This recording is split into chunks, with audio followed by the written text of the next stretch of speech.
Hello friends, இன்னைக்கு ரொம்பவே ஈஸியான அண்ட் டேஸ்டியான வெஜிடபிள் குருமா தான் பார்க்க போகிறோம். இந்த குருமா சப்பாத்தி அப்புறம் பூரிக்கு சூப்பரான காம்பினேஷன்.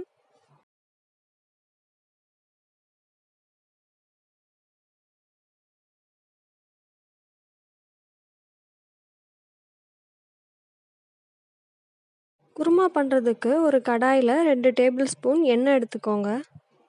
எண்ணெய் சூடானதும் 1 இன்ச் பட்டை, ஒரு கிராம்பு, பாதி அன்னாசிப்பூ, ஒரு பிரியாணி இலை, 1/4 டீஸ்பூன் சோம்பு, கொஞ்சமாக கடல்பாசி, இது எல்லாத்தையும் சேர்த்துக்கோங்க. சோம்பு நல்லா பொரிஞ்சதும் ஒரு பெரிய வெங்காயம், அப்புறம் வெங்காயம் சீக்கிரமாக வதங்குறதுக்காக கொஞ்சமாக உப்பு சேர்த்துட்டு வெங்காயம் லைட்டாக கலர் மாறுற வரை இதை வதக்கிக்கோங்க. வெங்காயம் லைட்டாக கலர் மாறிடுச்சு. இப்போ அதில் ஒரு தக்காளி பழம் சேர்த்துட்டு தக்காளி நல்லா குக் ஆகிற வரை வதக்கிக்கோங்க. அதுக்கு ஒரு 5 நிமிஷம் ஆகும். தக்காளி வதங்கட்டும். நாம் அதுக்குள்ளே இந்த குருமாவுக்கு தேவையான மசாலா எல்லாமே அரைச்சி ரெடி பண்ணி வச்சிடலாம். மசாலா ரெடி பண்ணுறதுக்கு கடாயில் 1 டீஸ்பூன் எண்ணெய் எடுத்துக்கோங்க.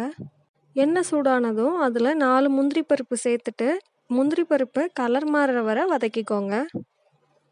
முந்திரி பருப்பு நல்லா கலர் மாறிடுச்சு. இப்போ அதில் ஒரு துண்டு இஞ்சி, 4லேருந்து 5 பல் பூண்டு சேர்த்துட்டு வதக்கிக்கோங்க. காரத்துக்காக ஒரே ஒரு காஞ்ச மிளகா, அதுக்கப்புறம் 1/4 டீஸ்பூன் கசகசா சேர்த்துக்கோங்க. சோம்பு குருமாவுக்கு நல்ல வாசனை கொடுக்கும். அது ஒரு 1/2 டீஸ்பூன் சேர்த்துக்கோங்க. 1/2 டீஸ்பூன் சீரகம் சேர்த்துட்டு நல்லா இதை மிக்ஸ் பண்ணி விட்டுக்கோங்க. அதுக்கப்புறம் நாம் தேங்காய் சேர்க்கலாம். 1/4 கப் அளவுக்கு தேங்காய் சேர்த்துட்டு இதை நல்லா மிக்ஸ் பண்ணி விட்டுக்கோங்க. தேங்காய் ரோஸ்ட் ஆகணும்னு எல்லாம் தேவையில்லை. சும்மா ஒரு நிமிஷம் இதை வதக்கினாலே போதும். இதை வதக்கின அப்புறமா இதை நல்லா ஆற வச்சுட்டு அதுக்கப்புறமா நம்ம மிக்சியில் போட்டு அரைச்சிக்கலாம். அரைக்கிறதுக்கு கொஞ்சமாக தண்ணி சேர்த்துட்டு இதை நல்லா பேஸ்ட்டாக அரைச்சிக்கோங்க. இப்போது தக்காளி எல்லாம் நல்லா குக் ஆகிடுச்சு. இதில் 1/4 டீஸ்பூன் மஞ்சள் பொடி, 1 டீஸ்பூன் கரம் மசாலா பொடி, அப்புறம் நாம் ரெடி பண்ணி வச்சுருக்கிற அந்த பேஸ்ட்டு எல்லாம் சேர்த்துட்டு 2 நிமிஷம் இதை வதக்கிக்கோங்க. உங்களுக்கு எந்த காய் பிடிக்குமோ நீங்கள் அதை சேர்த்துக்கோங்க. நான் கேரட், பீன்ஸ், பீட்ரூட், உருளைக்கிழங்கு, அப்புறம் கொஞ்சமாக பச்சை பட்டாணி சேர்த்துருக்கேன். உங்ககிட்ட இந்த ஃப்ரெஷ்ஷான பச்சை பட்டாணி இல்லை, ட்ரையானது தான் இருக்குது அப்படின்னா அதை ஒரு 8 மணி நேரம் நல்லா ஊற வச்சுட்டு அதுக்கப்புறமா தண்ணியை வடிச்சிட்டு இதில் சேர்த்துக்கோங்க. இதில் நான் காய்கறிகள் ரொம்ப அதிகமாக சேர்க்கல. நம்ம எல்லார் வீட்லேயும் நார்மலாக இருக்கக்கூடிய காய்கள் தான் சேர்த்துருக்கேன். உங்களுக்கு ப்ரொக்கோலி, காலிஃப்ளவர் வேணும்னா அதை கூட ஆட் பண்ணிக்கோங்க.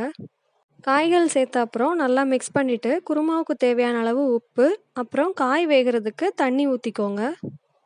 கொஞ்சமாக கருவேப்பிலை சேர்த்துட்டு இதை மூடி போட்டு 15லேருந்து 20 நிமிஷம் நல்லா வேக வைங்க. காய்கள் எல்லாமே 20 நிமிஷத்தில் நல்லா வெந்துடுச்சு. இப்போது இந்த கன்சிஸ்டன்சி போதும் அப்படின்னா நீங்கள் ஸ்டவ் ஆஃப் பண்ணிவிட்டு கொத்தமல்லி இலை சேர்த்துடலாம். அவ்வளோதான். இன்னும் கொஞ்சம் தண்ணியாக வேணும்னா கொஞ்சமாக தண்ணி சேர்த்துட்டு கொதிக்க வச்சுக்கோங்க. அவ்வளோதான், சூப்பரான வெஜிடபிள் குருமா ரெடி ஆகிடுச்சு. இந்த ரெசிபியை ட்ரை பண்ணி பார்த்துட்டு எப்படி இருக்குன்னு கமெண்ட் செக்ஷனில் சொல்லுங்கள். இந்த ரெசிபி பிடிச்சிருந்தா லைக் பண்ணுங்கள், உங்களோட ஃப்ரெண்ட்ஸுக்கு ஷேர் பண்ணுங்கள். தேங்க்யூ.